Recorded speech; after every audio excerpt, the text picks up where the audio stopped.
পৃথিবীর সবচেয়ে লম্বা দেওয়াল, যেটাকে স্যাটেলাইট থেকেও সহজে দেখা যায়। প্রতি বছর কোটি কোটি মানুষ এই স্থাপনাটি দেখতে যান, কিন্তু আশ্চর্যের বিষয়, বেশিরভাগ মানুষই জানেন না এই দেয়ালের আসল রহস্যটা এর উপরিভাগে নয়, বরং এর নিচে লুকিয়ে আছে।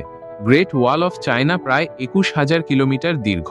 এর নিচে রয়েছে বহু স্তরবিশিষ্ট মাল্টিলেয়ার ফাউন্ডেশন। চাইনিজ ইঞ্জিনিয়াররা এই দেয়াল নির্মাণের সময় শুধু সিমেন্ট বা ইট ব্যবহার করেননি, তারা মাটি, কাঠ, চুন, স্টিকি রাইস বা আঠালো চালের একটি মিশ্রণ তৈরি করেছিলেন, যেটিকে আধুনিক বিজ্ঞানীরা বলেন অ্যানসিয়েন্ট কংক্রিট। অবিশ্বাস্য হলেও সত্য, এই স্টিকি রাইসের সংমিশ্রণ পানি প্রতিরোধে বৈজ্ঞানিকভাবে প্রমাণিত। আধুনিক প্রযুক্তি, বিশেষ করে গ্রাউন্ড পেনিট্রেটিং রাডার সিস্টেম ব্যবহার করে যখন দেয়ালের নিচের স্ট্রাকচার বিশ্লেষণ করা হয়, তখন অবাক করা এক তথ্য বেরিয়ে আসে। কারণ এই স্ট্রাকচারের কিছু কিছু জায়গায় রয়েছে সিক্রেট আন্ডারগ্রাউন্ড টানেল এবং হিডেন চেম্বার। এই টানেলগুলো মূলত সামরিক উদ্দেশ্যে বানানো হয়েছে।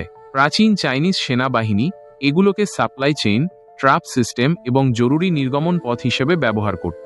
এবং আশ্চর্যজনক কথা হলো, কিছু দেওয়ালের নিচে মৃত মানুষের কঙ্কালও পাওয়া গেছে। এই লাশগুলো হলো সেই শ্রমিকদের যারা কাজ চলাকালীন সময়ে মারা গিয়েছে, এবং সে সময়ের প্রচলিত নিয়ম ছিল যে যেখানে মারা যাবে তাকে সেখানেই কবর দেওয়া হবে।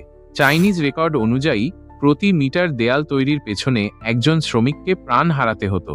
আর আর্কিওলজিক্যাল খনন নিশ্চিত করেছে যে কিছু কিছু জায়গায় রয়েছে ম্যাস বুরিয়াল জোন, যেখানে একসাথে অনেক শ্রমিককে দাফন করা হয়েছে।